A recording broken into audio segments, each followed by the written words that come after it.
Dans ce didacticiel Photoshop, nous allons voir quels sont les raccourcis clavier incontournables qui permettent de travailler avec plus d'efficacité et de confort, notamment pour réaliser des sélections, mais pas seulement.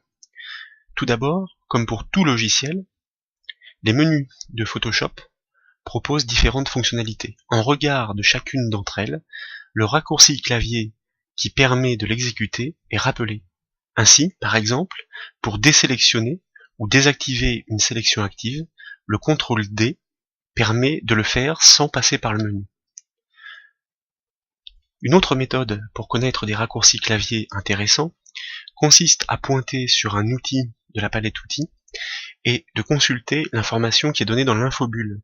Par exemple, Photoshop nous indique que pour activer l'outil déplacement, la touche V du clavier permet de le faire. Nous enfonçons donc la touche V comme Valérie et nous remarquons que nous activons en effet l'outil de déplacement. Maintenant, nous allons nous concentrer sur les sélections, les différentes techniques de sélection et les raccourcis clavier associés. Tout d'abord, nous allons zoomer quelque peu notre espace de travail.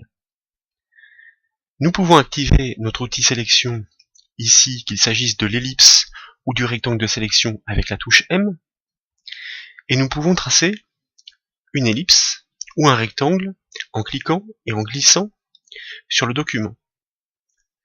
Si nous réalisons la même action avec la touche Alt enfoncée, nous traçons encore une fois une ellipse, mais cette fois-ci en partant de son centre.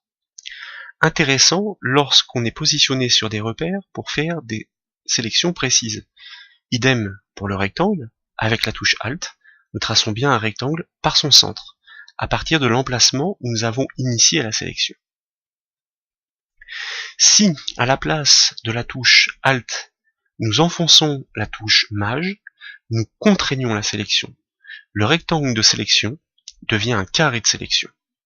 Nous faisons donc une sélection géométrique parfaite.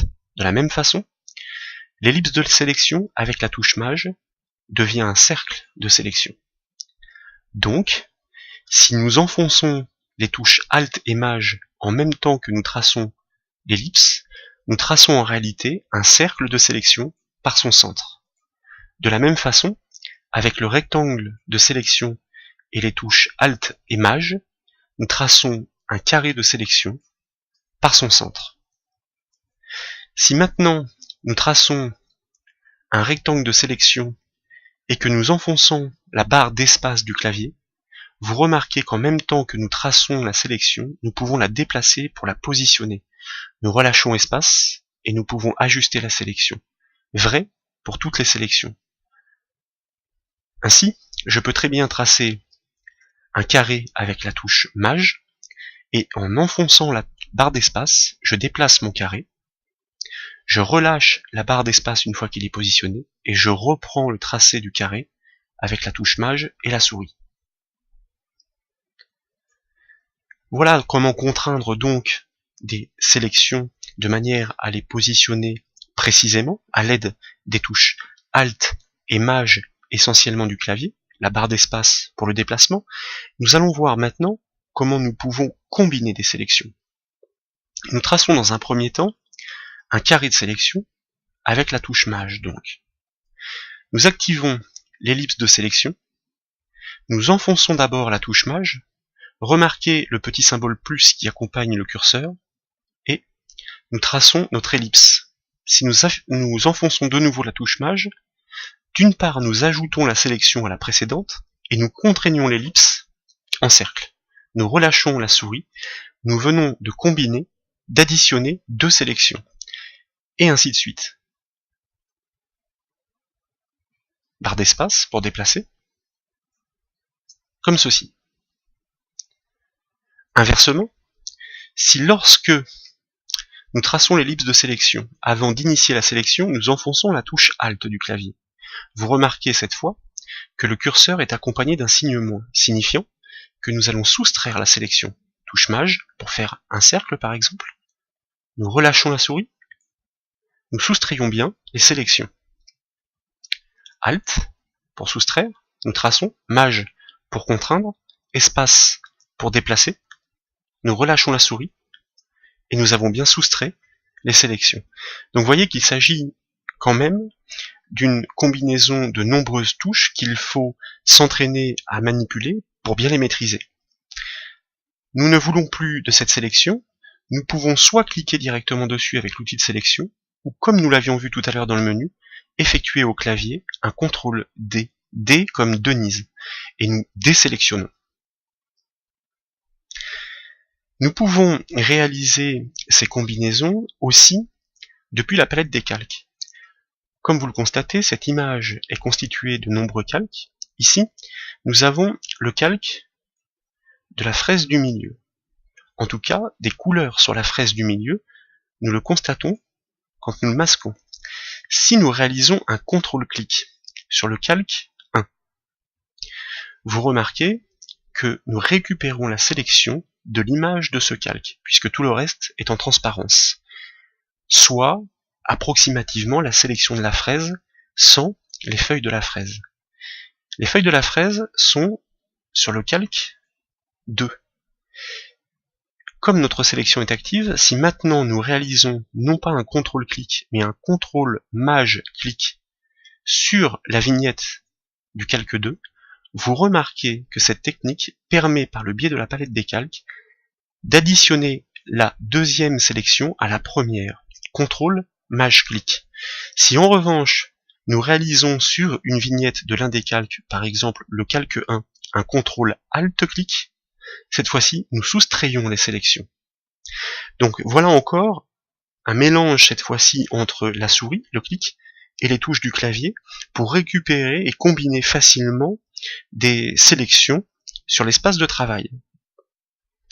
Nous allons maintenant réaliser une petite opération pour appliquer un filtre et faire une petite remarque à propos des raccourcis clavier concernant les filtres. Nous allons dans un premier temps récupérer la sélection globale de la fraise. Nous désélectionnons, CTRL D. Comme ça, nous manipulons. Nous sélectionnons le calque 1, nous réalisons un CTRL-clic sur sa vignette, nous récupérons la sélection de la fraise. CTRL majuscule, clic sur le calque 2, de manière à additionner la sélection des feuilles de la fraise avec la première sélection de la fraise. Ce que nous souhaitons faire, c'est mettre le focus sur cette fraise, donner l'illusion que tout ce qui est en dehors de cette sélection est un petit peu flou, comme une photo qui a réalisé le focus sur un objet bien précis. Pour ce faire, maintenant que nous avons récupéré la sélection, nous allons commencer par fusionner tous les calques, de manière à regrouper toutes les images sur un même calque. Au clavier, vous pouvez enfoncer les touches CTRL majuscule et E.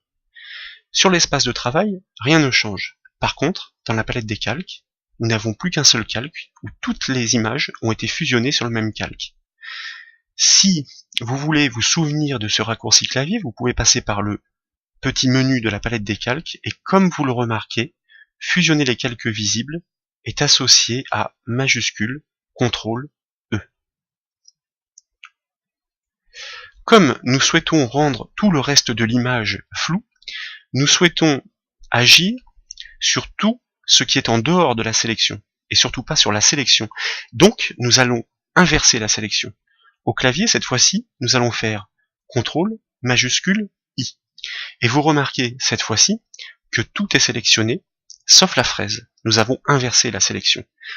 Pour vous rappeler de ce raccourci clavier, vous pouvez passer par le menu Sélection, et vous remarquez que la fonction intervertir est associé au raccourci clavier MAJ CTRL I.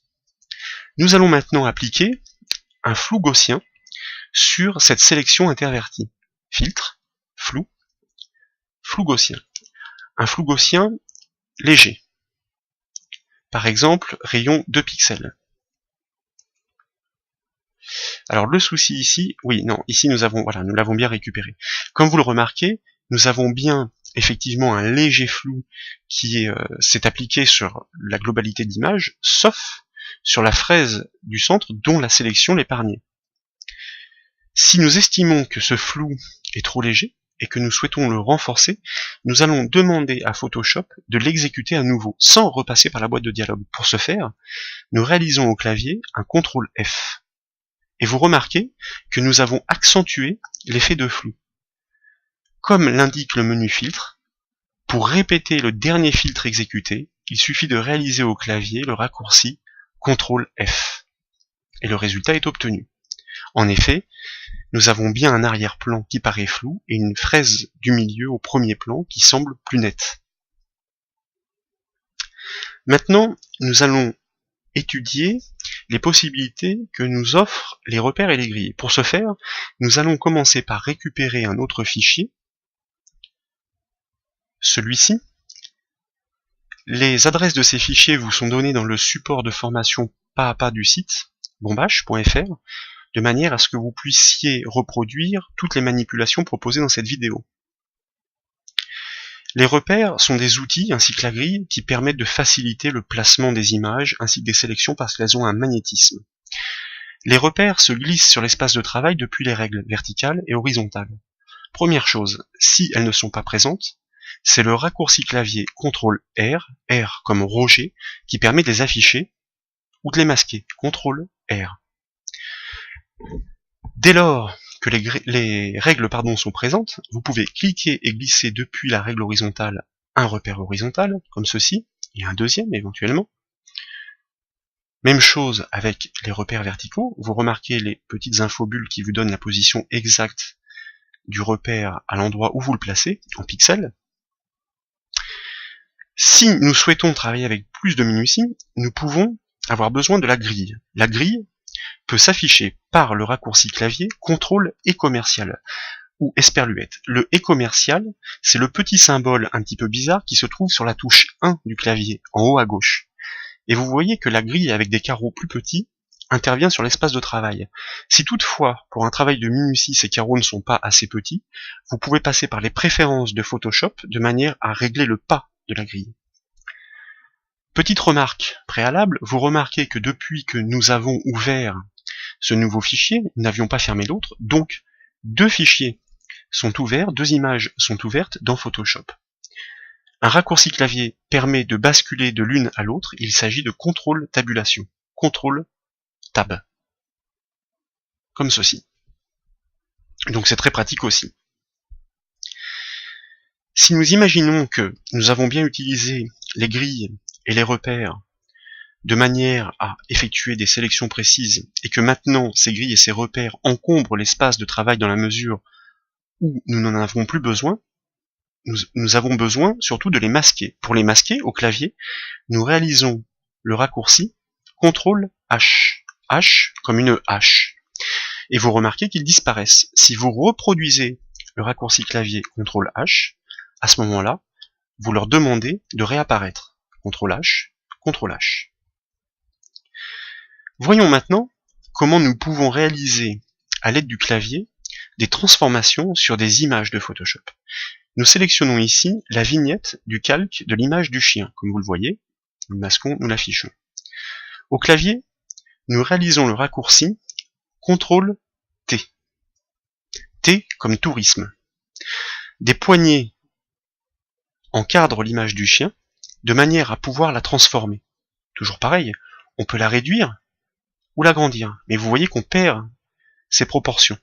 Si vous voulez la redimensionner en conservant les proportions, comme toujours, la touche majuscule du clavier, conjointement, permet de contraindre une transformation. Ici, ce que nous souhaitons faire pour les manipulations, c'est une rotation. Nous nous plaçons sur une poignée d'angle, nous glissons, nous validons la transformation par la touche Entrée du clavier. Faisons de même sur l'image du chat, en présélectionnant son calque, CTRL-T, une rotation. Nous validons par la touche Entrée. Puis finalement, nous souhaitons annuler ces actions. Comme dans tout logiciel, le CTRL-Z, Z comme ZO, permet d'annuler la dernière action.